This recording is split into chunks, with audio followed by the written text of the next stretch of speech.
Using a dry paper towel, you want to keep the top of the membrane as resin-free as possible.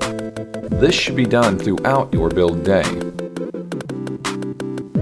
Use the dry paper towel to wipe as much resin from the mechanism as you can.